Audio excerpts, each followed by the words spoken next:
दोस्तों, आज हम आपको एक ऐसे व्यक्ति के बारे में बताएंगे जिन्हें दुनिया के सबसे अमीर व्यक्तियों में शामिल किया गया था, जिन्होंने अपनी मेहनत के जरिए अपना नाम और अपना बिजनेस भारत के नंबर 1 बिजनेसमैन में शामिल किया। लेकिन मात्र एक रिपोर्ट के कारण इनके बहुत सारे पैसे डूब गए। जी हाँ दोस्तों, आप सही समझ रहे हो, यहाँ हम बात कर रहे हैं गौतम अडानी की। तो चलिए दोस्तों, आज के इस वीडियो में हम जानेंगे कि कैसे दुनिया का सबसे अमीर इंसान से फर्श पर पहुँच गया, यानी कि कैसे एक रिपोर्ट ने इनकी बर्बादी कर दी। तो चलिए समय को न गवाते हुए शुरू करते हैं आज के इस वीडियो को।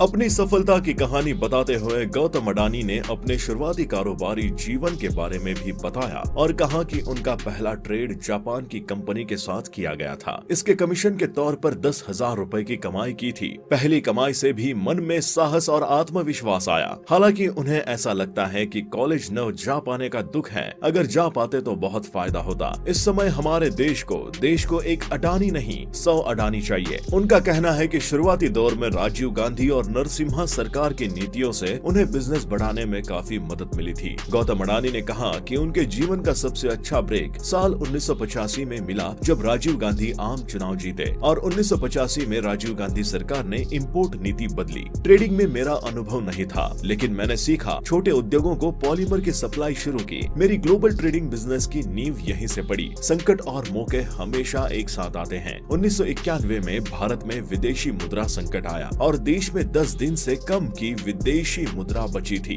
तत्कालीन नरसिम्हा राव सरकार ने रुपए का अवमूल्यन किया था और एक्सपोर्ट को बढ़ाने के लिए बड़ा कदम उठाया। लेकिन अब अडानी ग्रुप की मुश्किलें कम होने का नाम नहीं ले रही हैं। मुंबई में शेयरों में जारी गिरावट से मार्केट में हाहाकार मचा है। तो देश की राजधानी दिल्ली में विपक्ष ने संसद में जमकर हंगामा काटा। विपक्ष की मांग है कि अडानी ग्रुप पर लग रहे आरोपों पर चर्चा होनी चाहिए। जांच के लिए जेपीसी का गठन होना चाहिए। मतलब एक अमेरिकी रिपोर्ट से हिले अडानी साम्राज्य पर अब पॉलिटिक्स शुरू हो गई है। बड़ा सवाल ये है कि अडानी ग्रुप का आगे क्या होगा। आज पूरी दुनिया की नजरें अडानी ग्रुप पर हैं, चाहे निवेशक हो, चाहे लोन देने वाले बैंक हो या फिर आम लोग। फिलहाल सभी अडानी ग्रुप के वर्तमान को देखकर भविष्य पर मंडरा रहे खतरे का आकलन करने में जुटे हैं। वैसे अडानी ग्रुप पर मौजूदा संकट के पीछे है हिंडनबर्ग की रिपोर्ट, लेकिन अब तरह तरह की बातें और अफवाहें भी फैलाई जा रही हैं। मौजूदा क्राइसिस को लेकर 2 तरह की थ्योरी पेश की जा रही है। पहली ये कि अडानी ग्रुप को टारगेट करने के लिए बड़ी साजिश के तहत सब कुछ हो रहा है। दूसरी थ्योरी ये है कि अडानी ग्रुप ने अपने साम्राज्य को लेकर जितना बताया उससे कहीं ज्यादा छिपा रखा है। अब अडानी ग्रुप पर आई रिपोर्ट का झगड़ा सेंसेक्स से देश की संसद तक पहुँच चुका है। आखिर पूरी कंट्रोवर्सी क्या है? सबसे पहले संसद के अंदर का हाल आपको बताते हैं कि कैसे विपक्ष ने अडानी ग्रुप पर अमेरिका रिपोर्ट का हथियार बनाकर मोदी सरकार पर निशाना साधा। लोकसभा में अडानी अडानी गूंजा,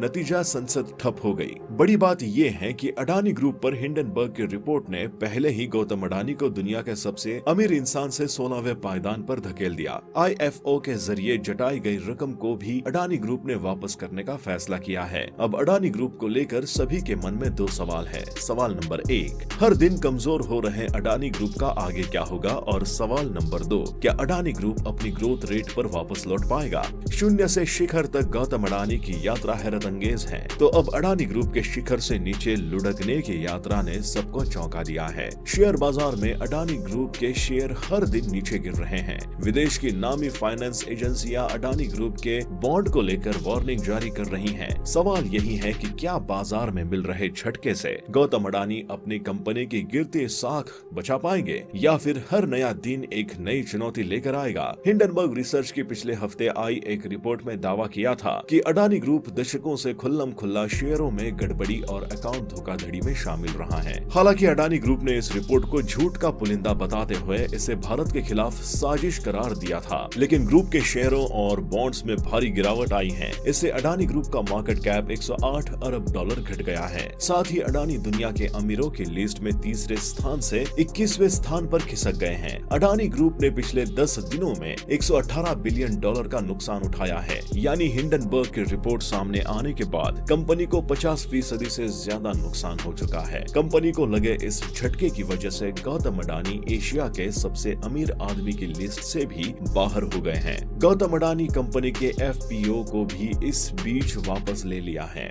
FPO को वापस लेते हुए गौतम अडानी ने कहा कि निवेशकों का हित हमारे लिए सर्वोपरि कंपनी है। कंपनी की ओर से 20,000 करोड़ रुपए का FPO लाया गया था, लेकिन पूरा सब्सक्राइब होने के बाद भी वापस ले लिया गया है। आपको बता दें 24 जनवरी को अमेरिका की short seller company Hindenburg research की रिपोर्ट आई। इस रिपोर्ट में अडानी ग्रुप पर आरोप लगाए गए कि उसके 85% स्टॉक ओवर वैल्यूड है। रिपोर्ट में कहा गया कि ग्रुप शेल कंपनियां बनाकर स्टॉक में हेराफेरी धोखाधड़ी कर रहा है। और इधर रिपोर्ट आई, इधर अडानी के शेयर जमीन पर आ गिरे। एक दिन बाद 25 जनवरी को ही कंपनी के शेयर भर कर गिरने लगे। 26 जनवरी को गणतंत्र दिवस पर मार्केट क्लोज था। इस दिन अडानी ग्रुप ने हिंडनबर्ग की रिपोर्ट को खारिज किया और इसे FPO के खिलाफ साजिश बताया। ग्रुप की सफाई कोई असर नहीं दिखा सकी। 27 जनवरी को मार्केट खुले और अडानी के शेयर डगमगाते ही दिखे।